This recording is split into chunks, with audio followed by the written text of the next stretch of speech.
सूक्ष्म दृष्टि से इस विषय का अध्ययन किया जाए तो पता चलता है कि यह व्रत वास्तव में स्त्री अर्थात पत्नी द्वारा पुरुष अर्थात पति के लिए किया जाने वाला व्रत नहीं है।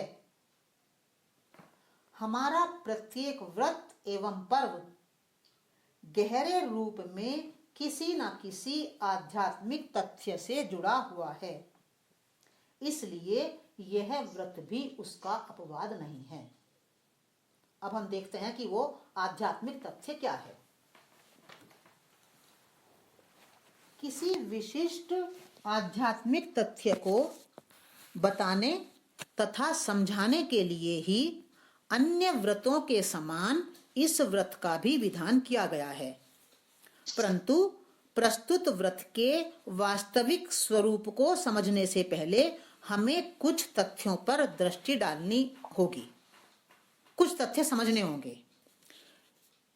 तो पहला तथ्य है, जो कुछ हमें ऊपर से दिखाई देता है वह उस पर्व का या व्रत का वास्तविक स्वरूप नहीं होता है।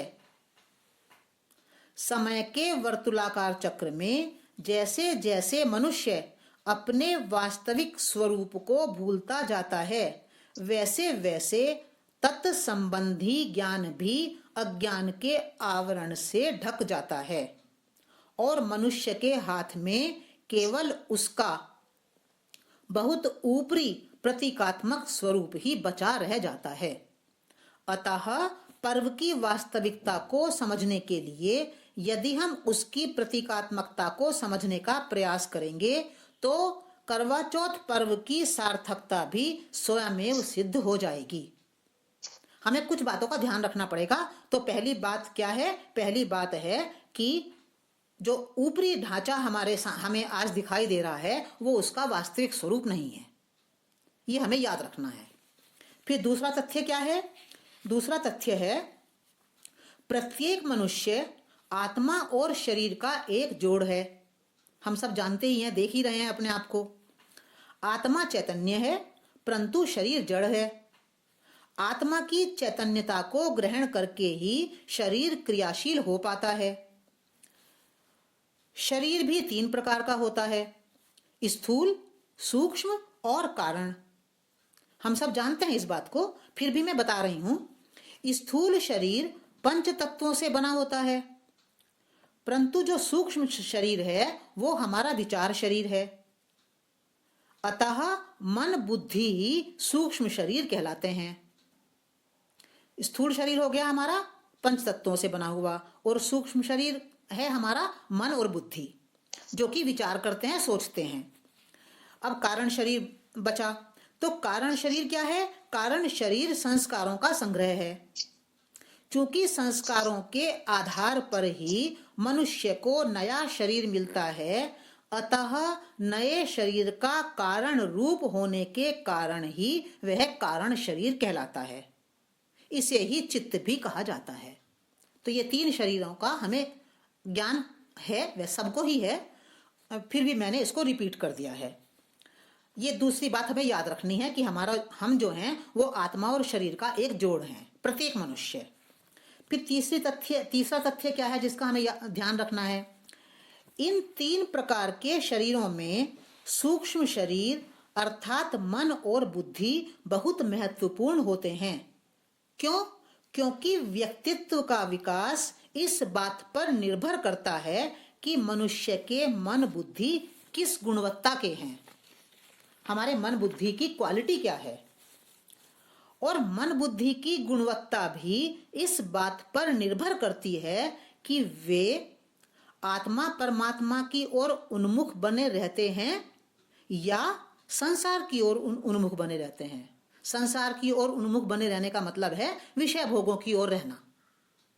तो मन बुद्धि की गुणवत्ता तभी ठीक बनेगी जब वो मन बुद्धि हमारे आत्मा परमात्मा की तरफ रहेंगे। और यदि वो संसार की तरफ रहेंगे, विषय भोगों की तरफ रहेंगे, तो जो मन बुद्धि की गुणवत्ता है वो नहीं बनेगी। इसलिए अध्यात्म के अंतर्गत मनुष्य के जो महत्वपूर्ण साधना बताई गई है, सारे ग्रंथों में विस्तार के साथ बताई गई है। हमारे ग्रंथों में। तो जो अध्यात्म में जो मनुष्य के लिए जो साधना है, सबसे बड़ी साधना है, बड़ी महत्वपूर्ण साधना है, वो यही है कि मनुष्य अपने मन बुद्धि को विषय भोगों से हटाकर आत्मा परमात्मा की तरफ लगाए। अध्यात्म के इसी महत्वपूर्ण तथ्य को बताने के लिए करवा चौथ व्रत का विधान किया गया है। देखिए, इस बात को हम अभी अपने भगवत गीता में लगातार पढ़ते जा रहे हैं कि हमें किस तरफ उन्मुख होना है, अपने मन को किधर रखना है, आत्मा परमात्मा की तरफ। वहां भी यही बात चल रही है और सारे अध्यात्म में का ये महत्वपूर्ण विषय है कि मनुष्य अपने मन को विषय भोगों से हटाए और आत्मा परमात्मा की तरफ लगाए। और इस करवा चौथ व्रत के भीतर भी उन्होंने इसी तथ्य को डाला है। अब हम देखेंगे कि कैसे डाला है। अब एक चौथा तथ्य है। चौथा तथ्य क्या है कि आत्मा और शरीर के लिए शास्त्रों में पुरुष और प्रकृति नामक शब्दों का प्रयोग किया गया है। हमारे शास्त्रों में आत्मा और शरीर नहीं कहा गया है। अधिकांश स्थानों पर क्या कहा गया है? आत्मा को कहा गया है पुरुष और शरीर को कहा गया है प्रकृति। वहां तो प्रकृति को स्त्री और नारी भी कहा गया है। रामायण में भी आया है, भगवत गीता में भी अभी पिछले अध्याय में आया था। तो प्रकृति को हमारे शास्त्रों में स्त्री भी कह दिया और नारी भी कह दिया।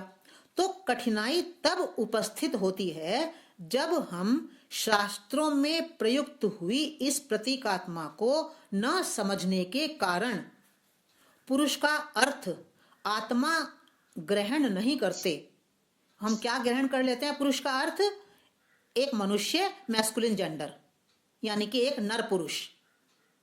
पुरुष का अर्थ है शास्त्रों में हमें ग्रहण क्या करना था? हमें पुरुष, जहां कहा गया है पुरुष और प्रकृति, वहां पुरुष का अर्थ हमें आत्मा ग्रहण करना था। पर हमने आत्मा ग्रहण ना करके हमने नर व्यक्ति अर्थात उसको मैस्कुलिन जेंडर में ले लिया। और सेम बात क्या हुई कि हमने प्रकृति का अर्थ भी सूक्ष्म शरीर या मन बुद्धि ग्रहण ना करके हमने उसे भी फेमिनिन जेंडर में ले लिया, स्त्रीवाचक ले लिया। तो जब जहां प्रकृति आया हमने सोचा स्त्री, और कहा भी है उन्होंने, डायरेक्ट स्त्री भी कहा है, नारी भी कहा है।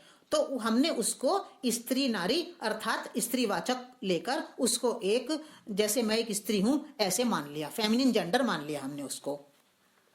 तो इस अज्ञान का परिणाम क्या हुआ?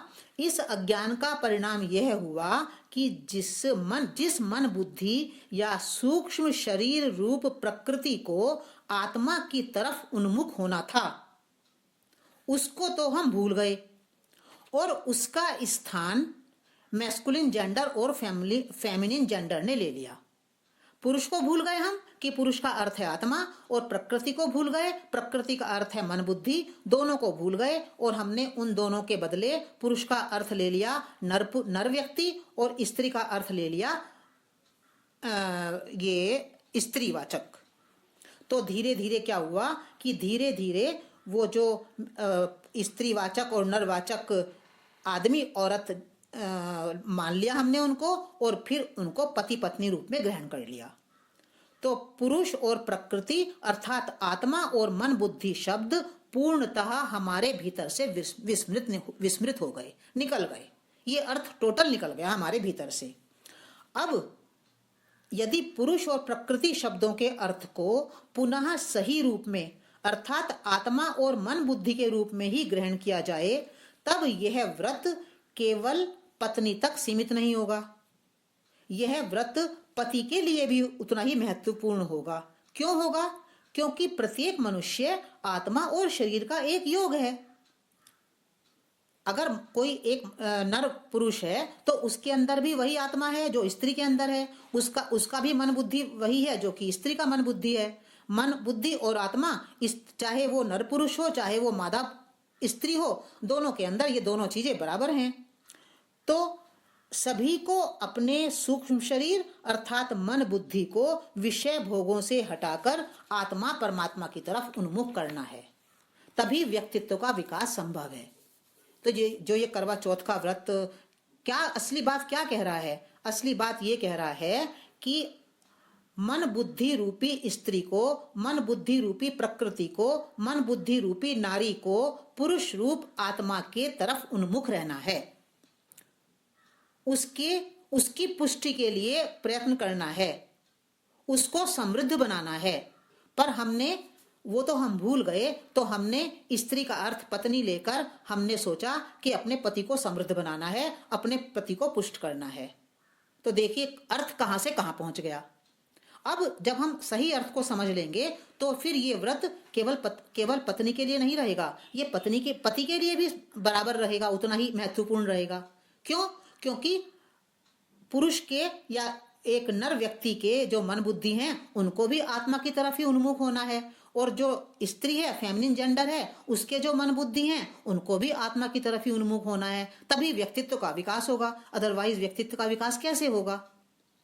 तो इस करवा चौथ व्रत में केवल कहाँ गड़बड़ हुई है? 2 शब्दों की गड़बड़ हुई है, पुरुष और प्रकृति शब्दों को ना समझने के कारण।